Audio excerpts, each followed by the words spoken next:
Quand vous finissez, il faut prendre la table qui est la plus proche de vous, passer à notre recruteur.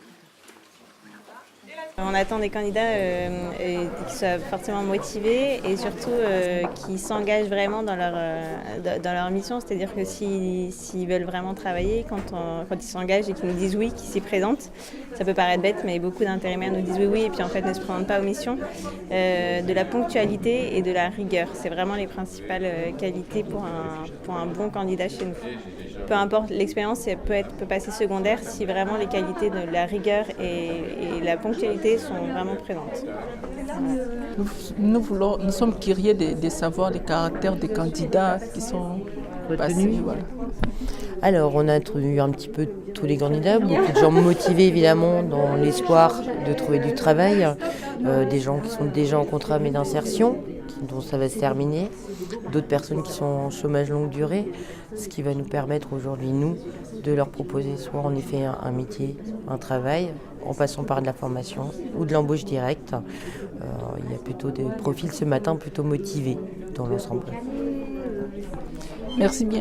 Il y a des critères pour se présenter parmi les candidats. Le plus gros critère, en tout cas chez nous, reste le savoir-être, puisque le savoir-faire, on va vous le donner, on va vous aider à l'acquérir. Le savoir-être, la bonne présentation, c'est les éléments les plus essentiels pour un premier entretien, une première embauche. Donc plus vous êtes à votre avantage, plus nous, on va aussi être ouverts à pousser plus loin la discussion. Et je dirais une bonne présentation, c'est-à-dire une tenue correcte, pas hyper chic, pas hyper mais une tenue correcte qui fasse paraître propre. Et puis le sourire, ça veut aussi forcément tout, quelqu'un qui est agréable et qui est souriant et qui a l'air bien, présente très bien, on sent qu'il est stable et autres, il n'y a pas de souci. Et aux présentations, c'est ça. Et ça fera beaucoup quand la personne va rentrer dans l'agence, quelqu'un qui est souriante, qui pas directement est agressif, effectivement, ça va jouer beaucoup.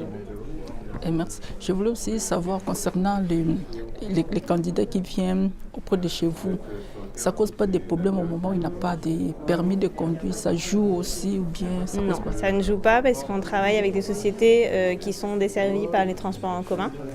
Et après, au niveau des horaires, souvent l'amplitude horaire est quand même suffisamment large pour qu'il y ait toujours un créneau qui corresponde avec les transports en commun, donc ça ne pose pas du tout de soucis.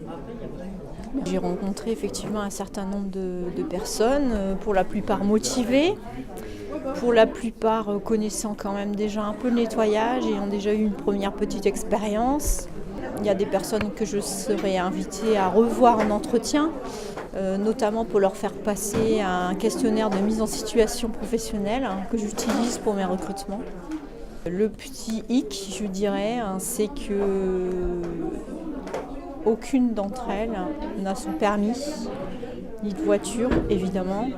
Et le fait de ne pas être mobile aujourd'hui, même dans les métiers de la propreté, est un souci, puisque soit les missions commencent très tôt le matin et parfois le métro ou les transports en commun ne permettent pas d'être à l'heure sur le poste de travail quand on n'a pas de voiture, ou soit parce qu'il faut se déplacer plusieurs fois dans la journée, parce que dans les métiers de la propreté, vous n'avez pas forcément les mêmes chantiers au même endroit, et quelqu'un qui doit se déplacer 3 fois dans la même journée, en utilisant uniquement les transports en commun, c'est pas durable, c'est pas vivable. Donc c'est un petit peu un problème le fait que peu de personnes n'aient pas leur permis en fait. Concernant la pronostic, ça a été pour la journée d'aujourd'hui. On est censé d'attendre un bon résultat à la fin au niveau des... Écoutez, jusque-là, ce matin, j'ai refixé beaucoup de rendez-vous pour la semaine prochaine. Donc la semaine prochaine, beaucoup de choses vont se passer, dont une réunion d'information et sûrement des essais à suivre. Donc avec, on l'espère, une embauche en CDI. Quand passez-vous de l'initiative des jobs de dating de proximité? Écoutez, moi je trouve ça plutôt sympathique. On est vraiment sur une démarche active, c'est énergique. Ça permet aussi de voir un maximum de candidats, voire de les voir tous, qu'on ne verrait pas dans un salon forcément traditionnel, puisqu'à la queue, les gens attendent ou n'attendent pas, ne passent pas forcément partout Ça nous permet d'avoir un maximum de candidatures, en tout cas dans un laps de temps restreint. C'est intéressant de pouvoir rencontrer des candidats qui ont été déjà présélectionnés et qui sont spécialisés dans un domaine en particulier, donc ça peut être intéressant. Nous sommes aussi curieux de savoir, est-ce que c'est obligatoire d'avoir un diplôme pour accéder au métier des ménages? Alors, le diplôme n'est pas une obligation, la formation l'est, puisque on va vous envoyer chez des clients, chez des particuliers qui ont une attente bien particulière. Vous n'avez pas le droit à l'erreur. Un coin ne peut pas être oublié, une poussière ne peut pas être oubliée. La plus grosse partie de la formation va être aussi sur la partie repassage. Sur la partie hygiène, il est important. On vous apprend aussi à gérer un budget course, par exemple. Nous, notre objectif et l'objectif d'une formation dans le service à la personne, c'est aussi vous donner toutes les armes pour gérer une maison entièrement. On va vous apporter des choses que vous ne ferez pas forcément chez vous. Vous n'allez pas aller dans la minutie forcément à la maison, vous allez peut-être oublier un petit coin. Chez nous, ça ne sera pas possible. D'où cette formation qui pour nous en effet nous paraît essentielle dans le métier d'aujourd'hui. Aujourd'hui, le ménage n'est plus un petit boulot, ce n'est pas un petit travail. Aujourd'hui, c'est un vrai métier à 100%. Un métier d'avenir aussi, un métier d'entraide. Cette formation est là pour vous donner toutes les armes pour réussir dans votre nouvelle carrière. Merci. Concernant les permis de conduire, parmi les candidats, c'est aussi une prioritaire pour être accepté chez vous? Alors, selon votre secteur géographique, le permis va être non obligatoire. Si vous habitez le centre-ville de Lille, on ne va pas vous demander d'avoir le permis. Ça va limiter votre champ d'action puisque, en effet, on ne va pas vous faire 1 heure de route pour aller travailler.